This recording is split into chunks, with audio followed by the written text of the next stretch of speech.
wave of murder which is sweeping the eastern third of the nation is being committed by creatures who feast upon the flesh of their victims. George Romero created a subgenre of political horror, and no one at that time was doing it. Audiences are so conditioned when it comes to horror movies to seeing, the monster, the guy going through the transformation, or the guy with the big head. And we were conditioned for that. And then all of a sudden, here's this filmmaker who takes these ideas and says, we don't need that to be scary. There's enough real stuff to be afraid of here. And I really think that resonated with generations, and it still does. The first film I saw George's, of course, was Night of the Living Dead. They're coming to get you, Barbara. It was, just a shocking experience. It was the verite style, which I'd never seen in horror before. If you look back at Night, one thing that's striking about it is people really don't realize how gory and violent it actually is because it's in black and white. The stark black and white. I know it was probably done for budget reasons, but it just all came together to make this wonderful work of art. You have the same intestine pulls, you have the same feasting. It's all there, but because you don't see that color red, something about it seems not as visceral. And the fact that he cast real people, which really informed a lot of directors in terms of learning one of the key elements of great horror filmmaking is that when you have the possibility of the unexpected, and when you don't have a star in the lead, anything can happen. They're coming for you. Look, there comes one of them now. The first film that I saw of George Romero's was Dawn of the Dead. What happened with Dawn of the Dead is the movie was so well received and people put it up on such a pedestal that anything that came after it could not have lived up to it. Day of the Dead, when that film came out, it tanked. Nobody, the people that wanted Dawn of the Dead didn't get Dawn of the Dead. And that's why we're talking about the hardcore fans. They didn't get that. George is a very opinionated guy, but he doesn't force his opinions on anyone. But he puts them down on film, and you either like them or you don't. And that's his thing with Hollywood, too, because Hollywood has forever had this kind of love-hate affair with George because he will not conform to their ideals. He won't make their movies. George will only make his movies. After Land of the Dead, Romero almost went into a shell again, after after working in the Hollywood system again, because I think he just needed that, he needed to dip his toe into that pool again, just to see if anything's changed almost. And I think that once he went into the water, he got terrified. Certainly his films were informed by the time, because the 70s were a very, politically disrupted period. That particular generation has a lot to say. There was a lot going on. There was a lot of unrest, so that became ingrained upon him, and in turn it became ingrained upon his films. There was no overt politics in horror up until George. He's basically holding up a mirror to society and saying, this is us, and then through that, you crack that mirror and there's different fractures and different themes of all of our lives and what's going on. He is a regional filmmaker, and certainly his first 10, 11 movies were all shot in Pittsburgh.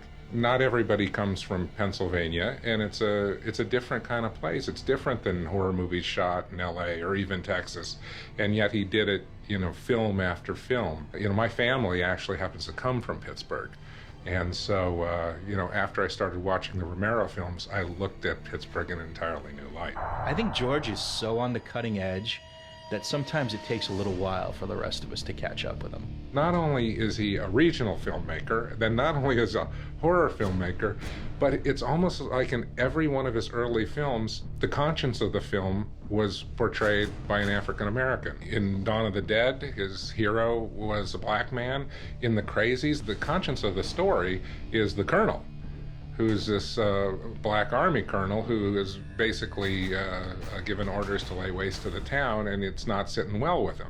The original Crazies was made in 1973, and obviously under the shadow of Vietnam and the world in chaos and the country in chaos based on that reality, and it very much was a response to the government's and the military's involvement in this war. Now that we have several decades to look back on them, you see that the themes that he was exploring then are still relevant today. The Crazies is really George being a little bit even more heavy-handed and letting us know that, there's shit going on right now that we need to get a handle on, or else there's going to be heavy consequences to pay. The thing that's really great about those George Romero movies is that they're clearly about something. He really is dialed into something that was going on at the time, and this movie still feels very relevant.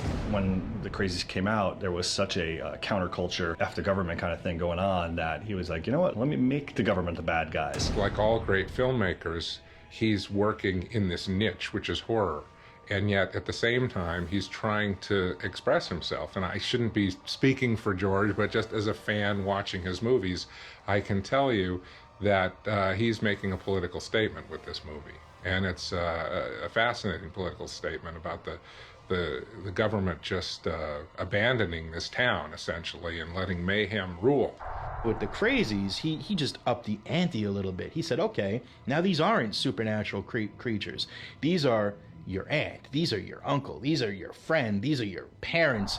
These are people who have turned because of something someone else does. I rewatched The Crazies just as a refresher, and I sat there with my jaw on the floor because it had been at least like maybe 5 years since I had seen the original Crazies, and I went, holy shit, he was like a Nostradamus of horror. I mean, he anticipated everything. I think the new version of the Crazies is going to work just because of the era that we're in now, because of what we have to deal with. Times couldn't be better for a horror film like this. You got all these flus, you got H1N1, you got this, you got that. Does it seem so far-fetched that something's going to happen to make us all go batshit nuts? Not really. The whole H1N1 thing broke out and everybody was talking about it. It was all over the news, as it always is.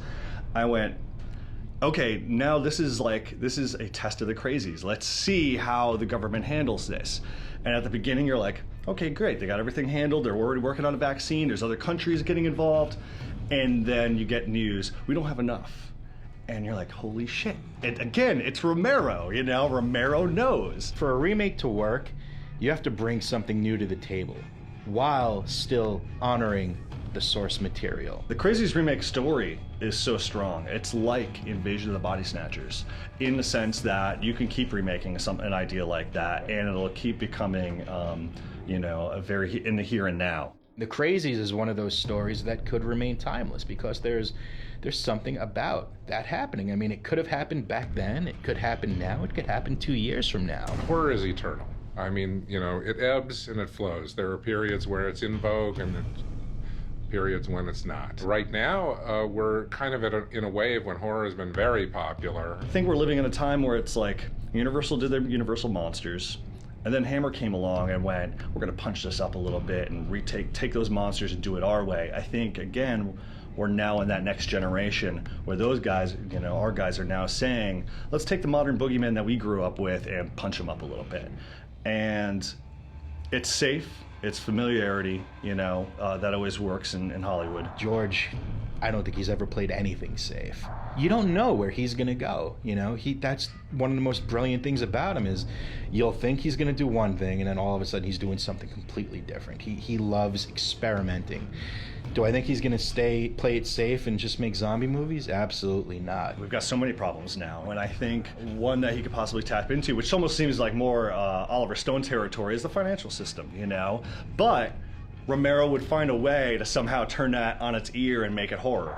As a filmmaker, he is our conscience. George Romero stands as an icon of the horror world. In some respects, his career is almost like Orson Welles. I mean, where he came out of the box and he made some of these seminal motion pictures. Hollywood made all kinds of money off of the films, and then they pretty much abandoned him. But unlike Orson Welles, he didn't turn to acting or wine commercials. George has just kept at it. He has continued to make movies, continued to make regional movies, continued to make independent movies, where he's doing the movies that he wants. And he's really somebody all of us can admire. He finds new ways to do things, like just when you think you've seen it all, he'll pull something else out of the fire. He's the most imaginative person I know. Romero is a master of horror because he brings intelligence and entertainment to horror, and that's what I think as genre fans we always look for. Nobody's like him. Nobody will ever be like him. Nobody could ever take his place. He's an icon.